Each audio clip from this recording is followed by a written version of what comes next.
अपने अंदर वैराग्य की लहर दौड़ाइए। जैसे थोड़ी देर पहले मैं बता रहा था कि मेरा इस संसार से क्या नाता है। मेरा एक नाता प्रभु से है।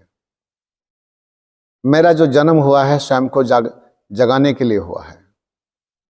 मैं स्वयं को समझ सकूं, उस परमात्मा शक्ति को समझ सकूं, उस परम रस में सराबोर हो सकूं, मैं तृप्त हो सकूं उसमें, इसके लिए जन्म हुआ है। और जब हम ऐसा ही करते करते आंखें बंद कर बैठते हैं कि हे मेरे प्रभु, मैं तो आपको जानता भी नहीं हूं, पर जन्म जन्म से भटक रहा हूं। जब आपकी प्रार्थनाओं में गहनता आती है, जब आप एक अबोध बच्चे हो जाते हैं, ऐसा समझो कि जैसे माँ की गोदी में लेटा हुआ बच्चा उस अमृतमयी माँ परमपिता परमात्मा से अपनी बात कह रहा है, अबोध बच्चे की भांति। तो फिर तो समझो कि मन आपका, आप पूरे के पूरे उसमें ही लगे हुए हैं। और जब माँ बेटे की बात होती है ना, तो उसमें किसी की भी कोई बात नहीं रहती सामने इधर उधर की। फिर तो माँ बेटा ही है। माँ बेटा बहुत बड़ी है। तो वो परमपिता परमात्मा माँ भी है, पिता भी है, आपका बंधु भी है। कई लोग कहते हैं अरे मेरे यार, मैं तो तेरे को पाने के लिए पता नहीं कब कब से भटक रहा हूं। उसको अपने यार समझते हैं, मित्र समझते हैं। भाई आपके जैसा मित्र कोई है ही नहीं संसार में। अब रही बात ये कि हम अपने मन को लगाना चाहते हैं, टिकाना चाहते हैं, एक केंद्र में रखना चाहते हैं। तो उसके लिए कुछ विधियां दी गई हैं, कुछ बातें समझाई गई हैं कि पहले अपने आप को वैराग्य से ओतप्रोत करो, भावनाओं से ओतप्रोत करो। खाली यूं ही बैठने से बात नहीं बनती है, आपका समर्पण भी चाहिए। आप 10 मिनट खाली हो जाइए, फ्री हो जाइए।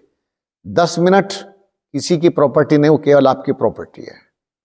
10 मिनट ना तो आपका मोबाइल चलेगा, ना आप किसी से बात करेंगे, ना केवल आप रहेंगे और आपकी मां रहेगी, वो पिता रहेगा और कोई नहीं होगा। बस अब कोई बीच में नहीं आएगा। 10 मिनट के बीच में अब कोई नहीं आएगा। और जब अंदर का तारतम्य गहनता को प्राप्त करने लगे, आपका जो तारतम्य है, आपकी प्रार्थनाएं जब गहरी होने लग जाएं, तो 10 मिनट को 15 मिनट करते जाओ। जब लगेगा अब तो 15 मिनट भी कम पड़ने लगे हैं, तो उसी को 20 मिनट कर दो। धीरे धीरे उसका समय बढ़ाते चले जाओ। मैं अपने से ही बताऊंगा, क्योंकि मैं किसी के उदाहरण दे दे करके नहीं बताऊंगा। मैंने तो प्रैक्टिकल अभ्यास किया, तो इसके लिए वो ज्यादा मजबूत लगता है मुझे। मैं बहुत गीत गाया करता था जब मैं गुरुजी के पास आया था। वैसे ही गाता रहता था, गीत में गाने बहुत गाता था। वो सिखाता नहीं था भाई, यूं ही ऐसे गाता रहता था, आनंद में गाता था। कोई ऐसी वासना में भी नहीं गाता था, बस एक आनंद था। जैसे हमारे वकील साहब यूं ही अंदर से काफिया मिलाते रहते हैं और वो लहर आती रहती है, इनको हर समय आती रहती है। तो ये बड़ी अच्छी बात है। तो गुरुजी ने कहा कि भाई मैं तो चाहता हूं कि तुम उड़ान भरो। मैंने कहा जी मुझे तो पता नहीं क्या करवाना चाहते हैं। तो उन्होंने साधना की कुछ विधियां मुझे समझाई। साधना की विधि समझाई तो पहले मेरी वेशभूषा बदल दी। बोले तुमको भर्ती कर रहे हैं ना साधना के क्षेत्र में, तो भर्ती कर रहे हैं तो ड्रेस भी तो भर्ती वाली आएगी। तो सही है, आकृति भी तो वैसी बनानी पड़ेगी। ये भी बात सही है आपकी। तो भाई आर्मी में जाओगे तो वहां की तो कटिंग भी वैसी होगी, होती नहीं होती, आपकी ड्रेस भी वैसी हो जाएगी। तो साधक के जैसी ड्रेस भी तो, वेशभूषा भी तो वैसी पहनोगे। बात तो सही है। तो गुरुजी ने पीत वस्त्र मुंडन करा के पीत वस्त्र पहना दिए। और जब पीत वस्त्र, पीले वस्त्र एकदम प्योर रंगे रंगाए ताजा मैंने जब धारण किए, तो शीशे के सामने जब खड़ा हुआ तो पता क्या भाव आता है। उस भाव ने मुझे जगा दिया। बड़े शीशे के सामने जब खड़ा हुआ और मैंने अपना वो गंजा रूप देखा और भव्य, मैंने कि तू तो भगवान बुद्ध बन गया, तू तो भगवान बुद्ध के जैसा लग रहा है। क्यों, मैंने उनका भी ऐसे देखा था कभी कहीं, तो भगवान बुद्ध जैसा लग रहा है। एक गोलमटोल चेहरा, बढ़िया एकदम भव्य आकृति। तो उस आकृति ने बड़े सहारा दिया। तो मैंने कि गुरुजी तो बड़े अच्छे हैं, कितना अच्छा बना दिया। मतलब पैंट पुंट पहन करके खुद को पता नहीं क्या समझता था। जब मेरा संस्कार हो गया उस दिन, तो रात्रि के समय गुरुजी ने मुझे अपने पास बिठाया। बोले बेटा, अब अगला चरण ये है कि 11 दिन का मौन शुरू करना है कल से। मैंने कहा जी मुझे कुछ पता नहीं, मैंने कभी मौन वौन नहीं किया और मैं तो चुप रह ही नहीं सकता। बोले रहना है तुझे, चुप होना है, मैं जैसा आप कहेंगे मैं वैसा कर लूंगा। और बोले 24,000 गायत्री का पुरस्चरण करना है। गायत्री मंत्र जपना कितनी बार? 24,000। 24,000, इसको लघु पुरस्चरण कहते हैं। ये जो माला दिखाई दे रही है ना, इस माला को घुमाना शुरू करो। पर मैं और तरीका समझाने वाला हूं, सुनो ध्यान से। कहते हैं मंत्र मूलम गुरोर वाक्यम। यदि आपकी आस्था है तो गुरु के मुख से निकला हुआ एक एक शब्द मंत्र की भांति काम करता है, मंत्र की तरह होता है। तो मैंने कहा जी कैसे करना है? बोले हर मंत्र पर एक मन का सरकाना है। मैंने कहा जी ये तो मैं कर लूंगा झट से, 24,000 में क्या है। वो तो जब मैं करने लगा तब पता चला कि 24,000 तो बहुत कुछ होता है और 11 दिन में पूरा करना है। अब उन्होंने मुझे एक विधि समझाई, उस विधि ने मेरे जीवन को निखार के रख दिया। अद्भुत, उसके जैसा मुझे कभी कुछ लगा नहीं। उस विधि ने मेरे अंदर के द्वार खोल दिए। वो क्या था? उन्होंने कहा था कि प्रत्येक मंत्र को यहां मस्तक पर ऐसे ओम भूर्भुवः स्वः तत्सवितुर्वरेण्यम, है ना, वरेण्यम, भर्गो देवस्य धीमहि धियो यो न प्रचोदयात्। ये 2 गड्ढे हैं ना, इस गड्ढे से लेकर के इस गड्ढे तक। मैंने कहा ठीक, मैंने करके देख लूं। बोले हाँ करके देख। गायत्री मंत्र लिखना आता है? मैंने कहा बहुत अच्छा आता है, लिख। आंखें बंद की और लिखना शुरू किया। मैंने कहा जी दिखाई तो नहीं दे रहा, पर ऐसा लगता है कि हो जाएगा, हो जाएगा। गायत्री मंत्र की विधि मैंने समझ ली और अगले दिन से मैं तैयार हो गया। काहे के लिए? मौन के लिए। पहला दिन ऊहापोह में चला गया। ऊहापोह, कंफ्यूजन था, कुछ समझ नहीं आ रहा था। क्यों? पहले दिन से ही मन टिक गया। वो जो गायत्री मंत्र था उसको जैसे ही 1-2 माला किया, बड़ा टाइम लगता है उसमें। तो उसको लिखने का अर्थ है कि एक माला करने का मतलब है कि बहुत समय लग जाना, और इतना समय कैसे पूरा हुआ 11 दिन में? अब एकाग्रता बनी। 3 दिन के अंदर अंदर गायत्री मंत्र व्हाइट कलर में एकदम साफ साफ दिखाई देना शुरू हो गया, दिखने लगा, एकदम स्पष्ट दिख रहा था, एकदम धवल। मैंने ऐसा व्हाइट कभी कुछ देखा नहीं। पहाड़ों में भी रहा हूं, बर्फीले क्षेत्रों में भी रहा हूं, सूरज की किरणें पड़ती हैं, चांदी जैसी बर्फ चमकती है, वो कुछ भी नहीं, उसका कुछ भी नहीं। तो बड़ा अच्छा लग रहा था, लेकिन अब समस्या नई खड़ी हो गई।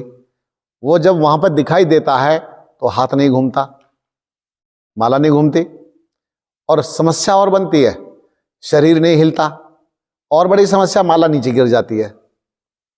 वो माला नीचे गिर जाए बार बार और गिरी पड़े, और मैं बैठा हूं गायत्री मंत्र देख रहा हूं, यूं ही उसका आनंद ले रहा हूं, अच्छा लग रहा है।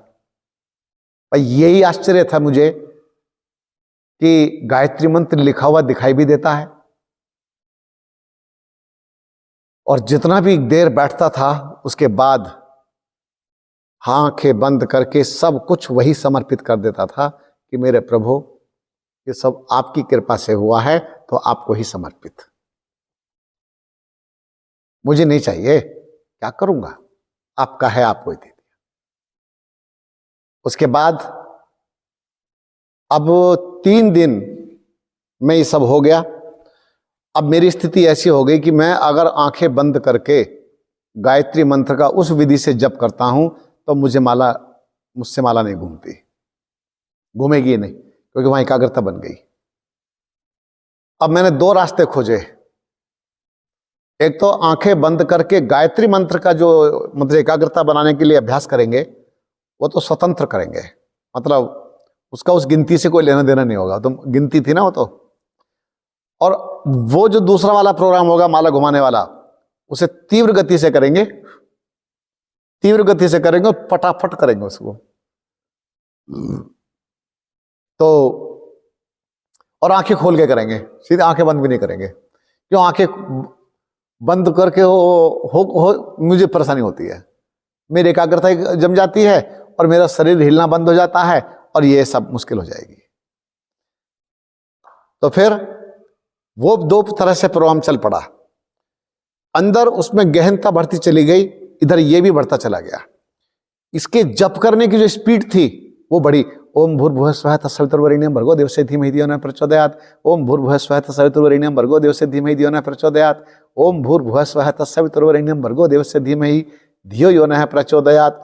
ये तो जप हो गया अलग, ठीक है, आंखें बंद भी रहे खुली रहे, लेकिन वो उससे कोई लेना देना नहीं है। अब दूसरा जो था प्रोग्राम, उस प्रोग्राम को अलग से किया तो एकाग्रता बनी।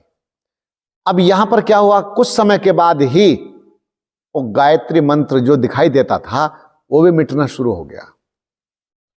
अब वहां से फिर अगला द्वार खुला। अगला द्वार खुला तो हल्की सी पीले कलर में ज्योति दिखाई दी,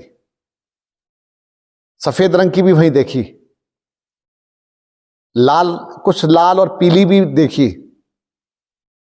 नीली जो ज्योति होती है सबसे बड़ी जो मानी जाती है, हाईएस्ट, वो उधमपुर की साधना में देखी। ये ज्योतियां दिखाई देने शुरू हो जाती हैं जब यहां पर, केंद्र समझ लेना, केंद्र यही है। हमने गायत्री मंत्र का सहारा लिया है, लेकिन केंद्र यही है। हृदय में नहीं करना है, हृदय में आपको बाधा पड़ जाएगी। चुपचाप शांत भाव से गायत्री मंत्र का लेखन आंखें बंद करके करो। ऊर्जा कहां से आएगी पता भी नहीं चलेगा। नए व्यक्ति का जन्म होना शुरू हो जाएगा।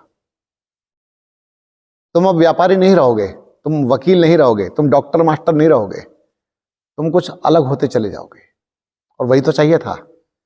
ये पहचान बाहर की मिटानी पड़ेगी, कोई पहचान नहीं चाहिए हमें, हमारी पहचान चाहिए सिर्फ।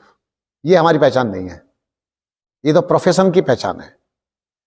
ये तो बाहर की ऐसे पहचान है कि सुरेंद्र नाम के कोई दूसरे लोग नहीं है क्या, ढेरों सुरेंद्र। ये तो एक शरीर की पहचान है जिससे हम आपको बुला सके। हमें तो हमारी पहचान चाहिए। वो जो अंदर की स्थितियां हैं वो एकदम बदलने प्रारंभ हो जाएंगी, लेकिन अपने मन को यही टिका करके रखना। 2 बातें हैं, मैं अगली बात अपनी ओर से कहता हूं। अगर गायत्री मंत्र लिखने में समस्या बने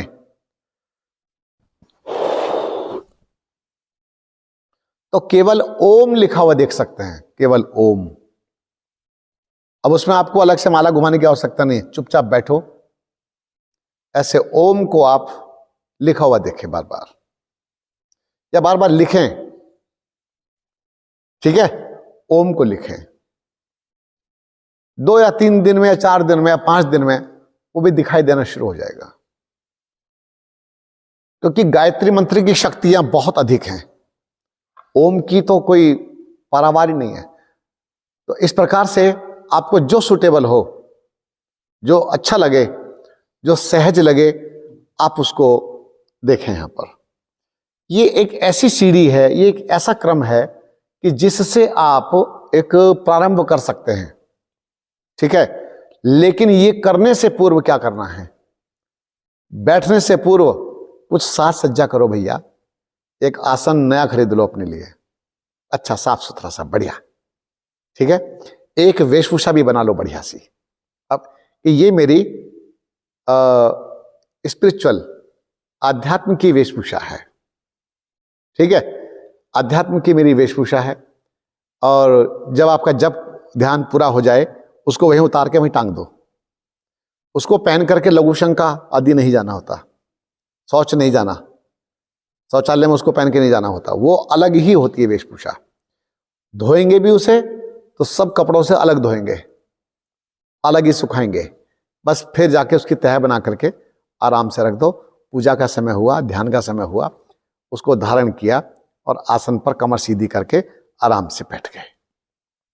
अगली बात, कभी कभी ऐसा होता है कि भाई नीचे बैठ नहीं पा रहे हैं, तो पर बैठ पाएंगे, इसका भी एक तरीका है। अब तो बहुत अच्छे बैठे हैं, आप 10 मिनट से शुरू करें। 10 मिनट के 2 राउंड ले लें, 2 बार कर लें 10 मिनट के, 3 कर लें अगर आपके पास समय है तो। आप 10 मिनट लॉक कर दें, खूब गहरा गहरा श्वास भरें और छोड़ें, लें और छोड़ें, भस्त्रिका करें। कितनी बार?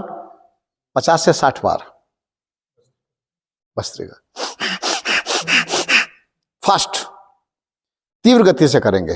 जब आप तीव्र गति से करेंगे, उसके बाद चुपचाप शांत छोड़ दो एक अवस्था में।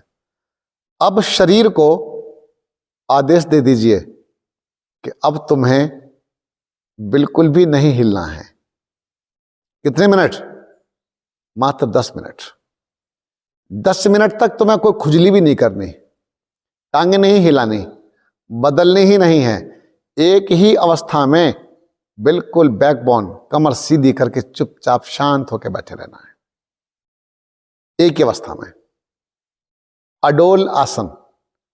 एक और चमत्कार सुन लीजिए। अगला चमत्कार क्या होगा? आपका शरीर बिल्कुल हिलना डुलना ये बंद हो जाएगा। कितनी देर में? मुश्किल से 2 से 3 मिनट के अंदर। 2 से 3 मिनट के अंदर आपका शरीर बिल्कुल हिलना बंद हो जाएगा। आप जब अपना हाथ उठाने का प्रयास भी करेंगे 5 मिनट के बाद, तो ऐसे भारीपन आएगा इसमें, ऐसे भारी। जब आप मुझसे अलग बैठेंगे तो अपने कक्ष में या बाहर बरामदे में यह अभ्यास करके देखना, बैठ करके खूब गहरे गहरे श्वास लेना और छोड़ना करना है और चुपचाप छोड़ देना है फिर उसी अवस्था में। और यहां पर मस्तक पर अपने मन को टिका दीजिए, ओम को देखिए। बस 3 मिनट के अंदर अंदर, 3 मिनट क्यों बोल रहा हूं? 3 मिनट में हो जाता है लगभग, आपके 4 भी लग सकते हैं। शरीर स्थिर हो गया, पहला काम हो गया। पहला काम यही है। अब परम पिता परमात्मा को स्वयं को समर्पित कर दो कि मेरे प्रभु, मैं तो आपका बच्चा हूं, आप मेरे पिता हैं, आप मेरे मित्र भी हैं, और आपसे सच्चा अच्छा मित्र कौन हो सकता है मेरा? कितने जन्म हुए मेरे, लेकिन मैं अभागा आपको भूलता ही गया। हर बार आपको भूल जाता हूं मैं, और मुझे कितनी कठिनाइयों का सामना करना पड़ा है। मेरे प्रभु, मैं तो आपकी शरण आ गया हूं, अब मुझे शरणागत की रक्षा करना। बस इतनी कृपा चाहता हूं कि बस मैं आपकी गोद में बैठने का अधिकारी बन सकूं, आपके साथ रहने का अधिकारी बन सकूं। बस अपना आशीर्वाद मुझे दे देना। जब आप अंतर हृदय से प्रार्थना करके बैठ जाते हैं अभ्यास के लिए, ओफो, आप निहाल हो जाते हैं। फिर कुछ ऐसा पाएंगे, अभी गीत में गाया था ना, मैंने पाया ऐसा कुछ है बताया ना जाए गिन गिन गिन। तो कुछ ऐसा प्राप्त होगा जिसे आप शब्दों में कह ही नहीं सकते। आंखें खुली हैं, पहले भी देखते थे, आज ये कुछ अलग देख रही हैं। ब्राह्मी दृष्टि बननी शुरू हो जाएगी, रोम रोम से परमात्मा की सुगंध आनी प्रारंभ हो जाएगी, कस्तूरी जैसी सुगंध आनी प्रारंभ हो जाएगी। ये जो कस्तूरी जैसी सुगंध आती है, ये आपकी अपनी सुगंध है। अभी तक आपकी अपनी सुगंध नहीं आ रही है। आती है उन अच्छे विचारों की आती है जो किसी संत महात्मा के द्वारा सत्संग से किसी ना किसी तरह से आपने इकट्ठे कर लिए थे, उसकी थोड़ी सी झलक आ जाती है। लेकिन कुछ गलत तरंगे भी होती हैं कि जो कुछ लोभ के कारण, लालच के कारण, काम के कारण, क्रोध के कारण, अहंकार के कारण जो इकट्ठी हो जाती हैं, मैं के कारण इकट्ठी हो जाती है। मैं कहना बुरी नहीं बात नहीं है, मैं शुद्ध होनी चाहिए। मैं अपने आत्म स्वरूप को बोलो। कैसे? शुद्ध हो हम, मैं शुद्ध हूं, मैं बुद्ध हूं। बुद्ध यानी जैसे बोध हो गया हो, जो जगा हुआ हो। मैं चैतन्य हूं, मैं पवित्र आत्मा हूं, मैं पुण्यात्मा हूं। मेरे बड़े पुण्य हैं, मेरे बड़े पुण्य हैं कि मुझे ये मानव तन प्राप्त हो गया है। मेरे बड़े पुण्य हैं कि मुझे अच्छे अच्छे महापुरुषों का साक्षात्कार हो गया है। मेरे बड़े पुण्य हैं कि प्रभु मैं आप का पुत्र हूं, आपका बच्चा हूं। मेरे बड़े भारी पुण्य हैं। इसलिए प्रातःकाल में हंसी के समय कहलवाता हूं ना, दुनिया अपने बाप की है। यूं ही नहीं कहते हैं, इसमें दम होता है। दुनिया अपने बाप की है। ये समस्त संसार मेरे प्रभु का है, उसका है। तो इसीलिए अपनी अंतः चेतना को जगाइए और निरंतर अभ्यास करते चले जाइए। बस यही है जो कुछ है, यही है। आसन आपने कहा कि अपना एक अलग से जी, वो आसन किस स्थान पर रखना है? जहाँ पूजा करते हैं वहां आपकी भांति, कहीं, या अपने बेडरूम में ही? आपकी भांति एक जज साहब थे, मिस्टर आर.एस. राठी। ये वर्षों पुरानी बात है। तब तक तो मैं गृहस्थ जीवन में भी नहीं था। उन्होंने ऐसे ही कोई व्याख्यान सुना था मेरा, प्रभावित हुए। बोले जी आपको मेरे घर चलना है। मैंने कहा जी मैं क्या करूंगा घर? बोले नहीं नहीं नहीं आप आइए। अपने घर ले गए। बोले सिर्फ एक ही मार्गदर्शन चाहता हूं कि जिस कमरे पर आप हाथ रख दोगे उस कमरे को मैं खाली करा दूंगा। कोई भी उसमें कितना भी सामान है, कुछ भी है, सिर्फ मुझे ये बता दो कि मुझे बैठना किस कमरे में है, किस कक्ष में बैठना है, किस दिशा में बैठना है। उनके वहां पर एक जगह मुझे अच्छी लगी कि ये तो इनके लिए बहुत अच्छी रहेगी, कि जहां पर कोई बहुत शोरगुल भी ना आता हो, शांत हो, या कुछ सूर्य की किरणें भी आती हों। अगर प्रभात काल की किरणें आती हैं तो आनंद ही कुछ अलग है। और प्रभात काल में यदि किसी स्थान से उगते हुए सूर्य का भी दर्शन होता है फिर तो और भी बात क्या है। और अन्यथा कुछ नहीं समझ में आता तो छत पर, अगर आपके पास छत है अपनी, छत पर जाइए, थोड़े समय के लिए वहां भी प्रभात काल में बैठ सकते हैं। गर्मियों के दिनों में तो वहां भी उसका आनंद ले सकते हैं। आप कोई भी जगह चुन लें लेकिन स्थान एक ही रखें, बार बार उसको बदलें नहीं, ठीक है। और जहां पर आप अभ्यास करें उस कक्ष में सामान नहीं होना चाहिए, ये पहले ध्यान रखना।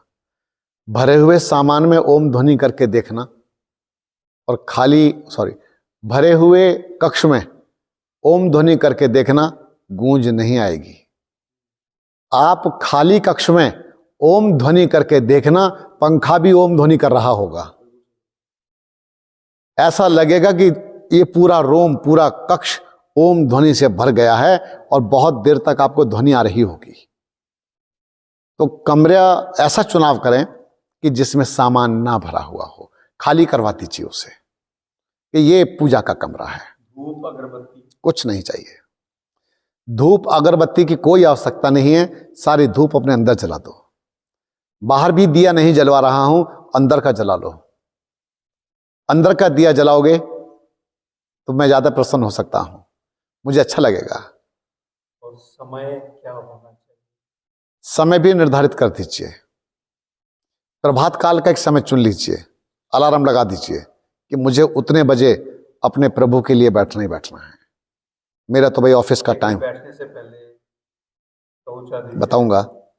जब आप बैठेंगे कि भाई मेरे तो मिलने का समय हो गया है,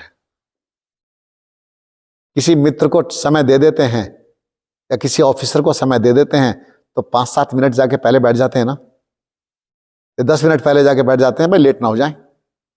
ऑफिसर को प्रतीक्षा नहीं करवा सकते। ठीक इसी प्रकार से वो पूरी दुनिया का ऑफिसर है परमात्मा, पूरी दुनिया का साहब है वो। सारे प्रधानमंत्रियों का वही एक प्रधानमंत्री है, सब जगह सारे संसार का वही राष्ट्रपति है, उसके जैसा राष्ट्रपति कोई नहीं। उसको जब समय निर्धारित हो जाए उसका, तो समय पर पहुंच जाओ और जाकर के प्रसन्न हो कि मैं आ गया, प्रभु आ गया, आ गया, आ गया, आ गया। और जब वो समय आ रहा हो, बस आ लिया, बस आ लिया, आया आया, बस आ गया। उत्कंठा पैदा करो कि मेरे प्रभु से मिलने का समय हो गया है। दूसरा क्या पूछा था आपने? इस समय के बारे में पूछा था। साउथ से हाँ, फ्री हो जाइए, आंखें खुली, भरे हुए कैसे बैठोगे? अगर नहीं स्टमक, यदि हाँ, यदि कोई इलाज नहीं है, सहज हो जाइए, सहज हो जाइए, हाथ पैर मुंह धोइए, चुपचाप शांत होकर के बैठ जाइए। अपने यहां प्रेशर नहीं डालना है। खाने की भी आवश्यकता नहीं है। मैंने कहा सहज हो जाइए। यदि लगता है कि 2 लोटे पानी डाल लेता हूं, थोड़ा सा फ्रेश हो जाएगा, तो डाल लिया, और नहीं तो कुछ नहीं, चुपचाप शांत होकर बैठिए। आंखों पे छींटे वगैरह जरूर लगा लेना, हाथ पैर भी धो लेना चाहिए ताकि चेतना बने।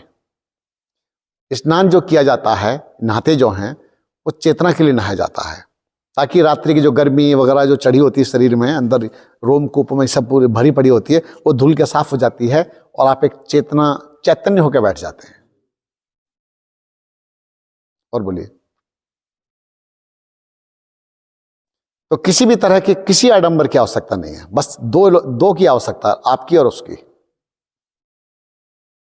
एक बात और है, यदि नीचे ना बैठा जाए, कभी कभी ऐसा होता है भाई थकान सी लग रही है और मुझे कमर सीधी करने में बाधा पड़ रही है, तो एक कुर्सी ले लीजिए, पर कुर्सी ना तो प्लास्टिक की हो ना लोहे की हो, कुर्सी लकड़ी की बनवा लीजिए। एक ऐसी कुर्सी बनवाइए जिस पर आप आराम से शांत होकर के बैठ सकें और कभी भी तनावग्रस्त चेहरे से ही नहीं बैठना है, एकदम सहज हो जाना है। क्योंकि अब प्रधानमंत्रियों के प्रधानमंत्री से मिलना है। तदे जति तन्नई जति तद्दूरे तद्वंती के, वो परम पिता परमात्मा तदे जति तन्नई जति तद्दूरे तद्वंती के, वो निकट भी है, अत्यंत निकट है, और इतना निकट है कि कहीं हमें जाने की आवश्यकता ही नहीं है। वो दूर भी है, दूर भासता है। क्यों दूर भासता है? क्योंकि हम उससे दूर हैं, हमने मानसिक दूरी बनाई हुई है। रहते हुए भी, घर में रहते हुए घर का पता नहीं होता। एक महात्मा प्रभु आश्रित जी हुए हैं, महात्मा प्रभु आश्रित जी की कुछ पुस्तकें हैं, उन्हीं की संभवतः तो गायत्री रहस्य नामक पुस्तक में है लिखा हुआ। वो कहते हैं, अपने मन से बात करते हैं, न भटक ख्याले जर में मना, न भटक ख्याले जर में मना, ईश्वर का यार हो जा। तेरा तो है प्यार उसी से, तू उस पर निसार हो जा। इस तन की बना ले कुटिया, ये जो तन है ना, तन, इस तन की बना ले कुटिया, खुद बन जा इसमें साधु। तन भी तो कुटिया है। ये लाए कुटिया खरीद के लाए थे, गए थे कुटिया खरीदने के लिए भी, डॉक्टर साहब भी। इस तन की बना ले कुटिया, वो तो मक्खी मच्छर का बचाव करेगी, लेकिन इस तन की बना ले कुटिया, खुद बन जा इसमें साधु। और जप का बिछा दे आसन, जप का बिछा ले आसन, प्रियतम का तार हो जा। मेहरों वफा की गंगा, मेहरों वफा, दान पुण्य आदि पुनीत कर्मों की गंगा, मेहरों वफा की गंगा कुटिया से बहती निकले, सिद्को वफा का बेड़ा चढ़ उस पे पार हो जा। तो पुण्याई के बेड़े पर चढ़ करके पार हो जा, तो उस ध्यान के बेड़े पर चढ़ करके पार हो जा। तो ये जो तन है ये भी एक कुटिया है, कुटी है ये। लेकिन अगर कुटिया में चोर घुस गए हों तो चोर आपको साधना नहीं करने देते हैं, बहुत दुखी करते हैं। बिच्छू घुस गए हैं तो डंक मारते रहते हैं, सांप घुस गए हैं तो फफकार रहे हैं, काट भी रहे हैं। वो जो सांप हैं, बिच्छू हैं और जो लुटेरे बैठे हैं घर अंदर कुटिया के अंदर, इनको साफ करना पड़ेगा, साफ करना पड़ेगा। जब तक अभ्यास करते करते ये फिर भागने शुरू हो जाते हैं। जैसे दिया जलेगा अपने आप भागेगा, अंधेरा भागेगा। तो अंदर का दिया जला देना है। तो ये अंधकार, डरावना अंधकार, पर मैं कहता हूं ये जो बाहर अंधकार दिखाई देता है ये बहुत बुरा नहीं है, ये तो साधकों के लिए वरदान बनता है। या निशा सर्वभूता नाम तस्याम जागृति संयमी।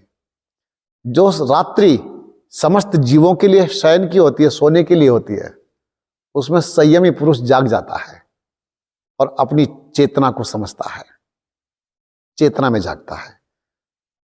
तो महानुभावों, बस अब उस आनंद की ओर भी चलो, बहुत हो गया। जाम पर जाम पीने से क्या फायदा, रात बीती सुबह उतर जाएगी। प्रभु रस की प्यालियां पी ले, तेरी सारी जिंदगी सुधर जाएगी। बस अब तो वो नशा चढ़ाना है कि जो कभी उतरता ही नहीं है। ये नकली नकली नशे क्या करने यार, ऐसा नशा करेंगे जो कभी नहीं उतरता।